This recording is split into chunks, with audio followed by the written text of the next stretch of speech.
2009లో ఒక వ్యక్తి కరీంనగర్ జిల్లా ప్రజలు తరుముతే అక్కడి నుంచి పారిపోయి పాలమూరు జిల్లాకు వలస వస్తే అయ్యో పాపం వలస వచ్చిండని చెప్పి ఆదరించి ఎంపీగా గెలిపిస్తే పోయి అదే పత్తాటు పోయిండు. ఈయన గారు కేసీఆర్ గారిని కరీంనగర్ నుంచి తరిమితే మహబూబ్నగర్ వచ్చిందన్నారు.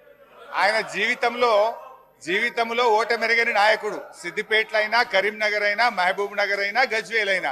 మరి నిన్ను కొడంగల్ తరిమితే నువ్వు మల్కాజిగిరికి వచ్చినావా? నువ్వెందుకు వచ్చినావు మల్కాజిగిరికి? ఒకవేళ మమ్మల్ని చూపిస్తే 2 ఏళ్ళు మిమ్మల్ని చూపిస్తాయి.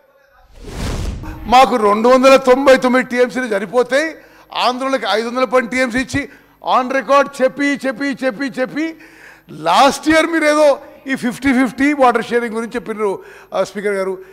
They have accepted 512,299 TMC from 2015 to 2022. చాలా చెప్పేటి ఉన్నాయి మీ అబద్ధాల్ని. వారు నిలబడి ఒక అబద్ధం ఆడినరు, అవాస్తవం అని చెప్పిన అది చెప్తా. వారు ఏమన్నారు తెలుసా? లాస్ట్ ఇయర్ అట ఈ 50-50 అనేది గత సంవత్సరం అడిగినరు, మొదలు అడగనే లేదు అన్నారు. I will read out.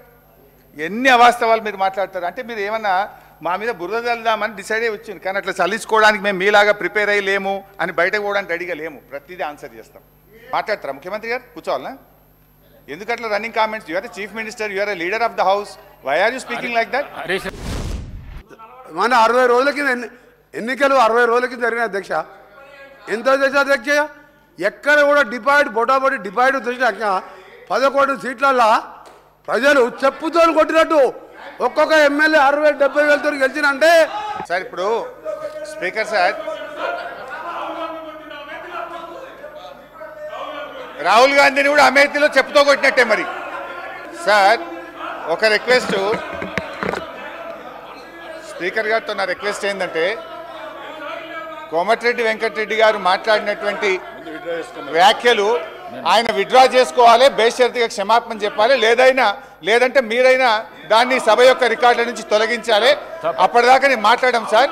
ఇప్పుడు ఒక రాష్ట్రాన్ని సాధించిన కేసీఆర్ను 10 ఏళ్ల ముఖ్యమంత్రి గారిని పట్టుకొని అటువంటి భాష మాట్లాడడం తగదు. మేము కూడా అనొచ్చు, రాహుల్ గాంధీ గారిని అమేథీలో చెప్పుతో కొట్టారని మేము అనలేమా? So let him withdraw the word, then I will speak.